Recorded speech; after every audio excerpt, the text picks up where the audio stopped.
Welcome back. I'm joined by the TalkTV contributor, Paula Rhone-Adrien, and Times radio host Stig Abell makes his debut on Piers Morgan Uncensored. Great to see you.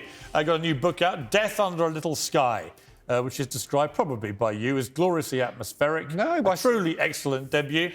And other wonderful tributes. It's I'm told, a great book. I haven't read it yet. Well, I'm going on holiday today and I will go and read it. That's a birthday present for you. Happy birthday. Thank you. 68 today, isn't it? That's what I heard. Did I read that wrong? Good to see you. Let's talk about this gender in schools business, right? We talk a lot about gender-related things and some people get bored with it, but there are really important principles at stake here.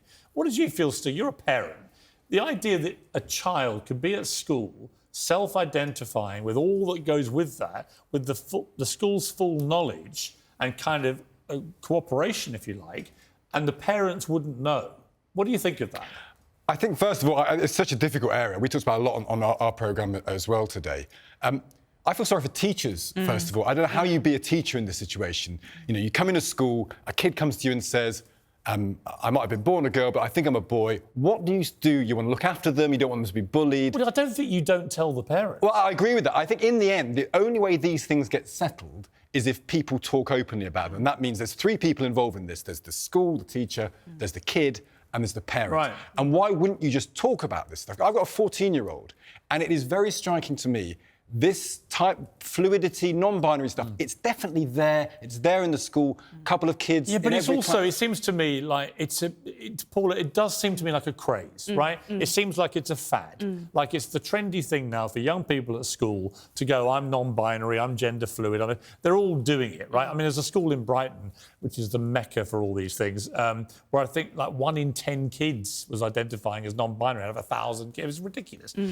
Obviously, they're not all, I suspect, genuinely non-binary. They're just going along with whatever it is. And lost in the wash will be the ones who've really got gender dysphoria, right? So I have a problem with this. As a parent of 4 kids, if I found out that a school and teachers were deliberately hiding information like the gender identities, supposedly, of my kids, I'd be furious. You'd be furious, and you'd have a right to be furious, wouldn't you, Piers? Do you think because, so? Absolutely. We have to understand and remember what it is a school is supposed to do.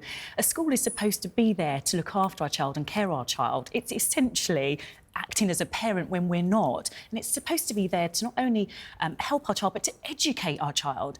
Now, I do wonder what the message is that we would be giving to a child if a child came to you and said, keep this a secret, don't tell my mum, don't tell my dad. And as an adult, you said, OK, I won't.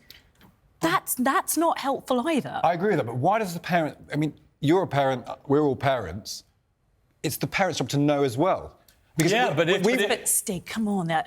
You know, as much as I'd love to think I'm the best parent in the whole wide world, there are going to be things about my child I don't know. Yeah, but it's not actually that. I was struck by the numbers of schools where this was going on. Yeah. I was absolutely shocked when I read that report this morning. Well, it's 7 out of 10. It's right, 7 out of 10. Unbelievable. I mean, they only asked 150 schools, so you can judge of that however you like. But it's quite a big thing as a parent. I mean, I'm not a very... we all can realise our flaws as parenting. You know, 14-year-olds... How many times did you not tell your parents things about you when you were growing up? Come on. Plenty of things. Yeah, there's plenty. Exactly. That's the point. But the point is, if kids feel like they've got a foil, they've got someone who's in on their thing, right? But this is about their identity. A lot of them won't tell their parents. But this is about their identity. This is not like they might be sneaking a cigarette. But do you really believe, Steve, this is about their identity, or is it just about joining the club?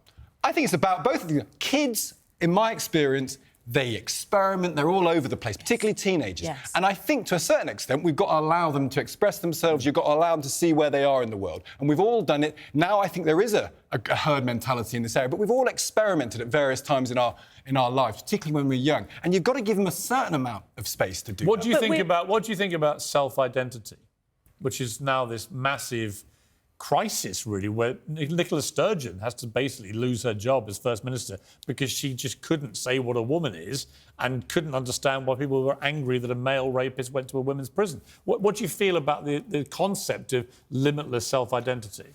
I think you can't change biology. I think it's really easy for me as a man I think people can do what they want with their lives, but it's never going to really harm my rights. So the conflict of rights, you have to do this all the time in law. There's the rights of women, there's the rights of people who want to identify in a certain way. It never clashes with my rights, because I'm a bloke. People can say whatever they like. I don't need a safe space. I've not got any safe spaces.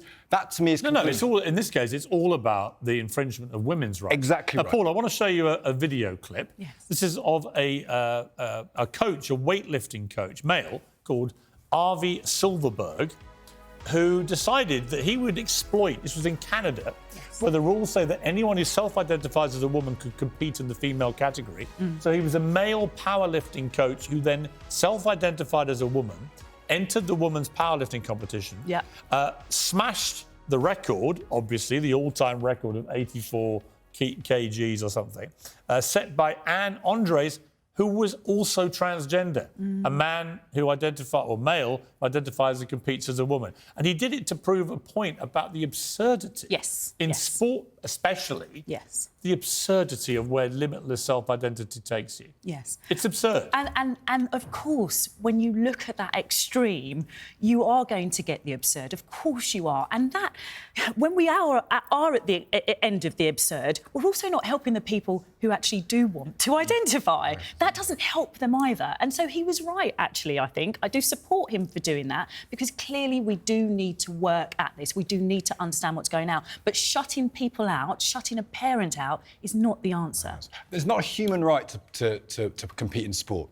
And I just think ultimately, male biology, particularly through puberty, means you have a difference, you have an advantage. You just have an automatic advantage. And you can respect trans people and their right to live a life, but they don't have a human right to compete in female sport. And I think what we're seeing now, actually, is a hardening. You know, a lot of sporting bodies have just recognised that. That's a relatively straightforward... Well, let me ask you guys two completely different questions, right? But I want straight answers, simple answers. 10 years' time, if he's still alive, will King Charles still be King Charles? In other words, will there still be a monarchy? That's the easy answer, yes. Yeah, I agree, yes. Easy answer. And in 2.5 years' time, will Rishi Sunak still be Prime Minister? No. No. Really? I think you can just... I'm not so sure. I think you can mount a case just about that maybe the momentum is faintly swinging back. But even if he was brilliant... And even if he had... Do you know, at this stage in 1992, at this stage, Neil Kinnock was further ahead, had been ahead in the polls longer than Keir Starmer. He was further ahead in the polls over the Tories. And the Tories eventually brought in safe old John Major. And Neil Kinnock got a little bit cocky, and safe old John Major nicked it. You've got Conservative MPs now launching legal action